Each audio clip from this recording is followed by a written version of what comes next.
त्रिकोणमिति class 10th exercise 8B से संबंधित प्रश्नों को हल करने के लिए सारणी। सबसे पहले हम इसमें 0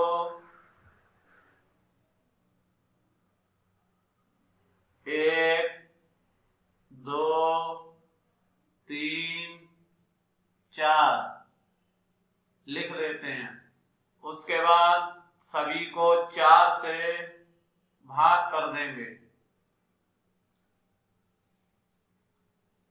सभी पे अंडर रूट लगा देंगे।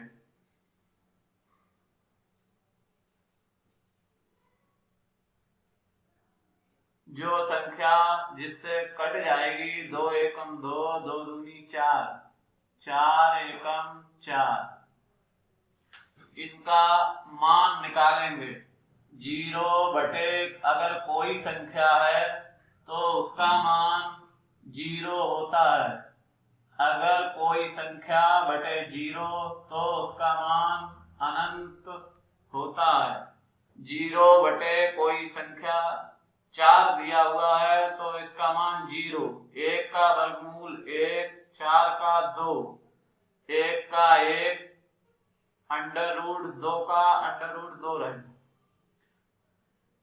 3 अंडर रूट 4 का 2, 1 का वर्गमूल 1।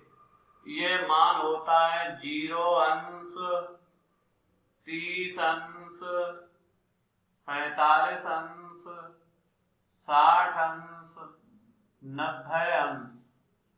अब ये हमें साइन का मान प्राप्त हो गया। ये अनुपात त्रिकोणमितीय अनुपात होते हैं 6 के मान ज्ञात करने हैं। साइन के बाद कॉस का मान ज्ञात करने के लिए हम इधर से 1 अंडर रूट 3 बटे 2, 1 बटे अंडर रूट 2, 1 बटे 2, 0, इस तरह से कॉस का मान प्राप्त हो जाता है। अब हमें tan का मान ज्ञात करने के लिए tan थीटा बराबर sin थीटा बटे cos थीटा। अगर हम 0 बटे 1 करेंगे तो उसका मान 0 होगा। 1 बटे अंडर रूट 3 बटे 2 करेंगे, 2 से 2 कट जाएगा, 1 बटे अंडर रूट 3 बचेगा। इससे पूरे से पूरा कट जाएगा, इधर मान 1 आएगा, 2 से 2 कटेगा, अंडर रूट 3 आएगा, 1 बटे 0, इसका मान अनंत होता है। इसके बाद कॉट का मान ज्ञात करने के लिए tan के जितने मान हैं उनको उल्टा करके लिख देते हैं। 1 बटे अंडर रूट 3, 0, sec थीटा बराबर 1 बटे cos थीटा।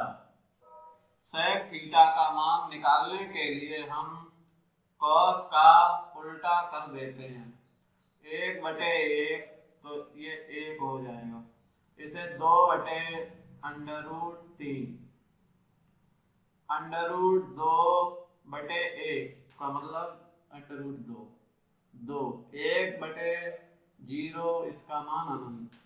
इसके बाद में कोसेक का मान निकालेंगे तो हम कोसेक का मान सेक के उल्टे मान लिख देंगे।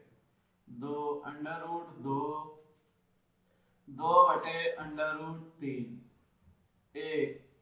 अब हमें जैसे साइन 30 की वैल्यू ज्ञात करनी है तो साइन 30 अंश बराबर साइन का मान हम 30 की सीध में देखेंगे तो 1 बटे 2 होगा। ऐसे ही अगर हमें tan 30 की वैल्यू ज्ञात करनी है तो tan को 30 में देखेंगे 1 बटे अंडर रूट 3 होगा tan 30 का। ऐसे ही अगर हमें देखना है 60 का मान देखना तो sec की सीध में जाएंगे, sec 60 का मान 2 होगा।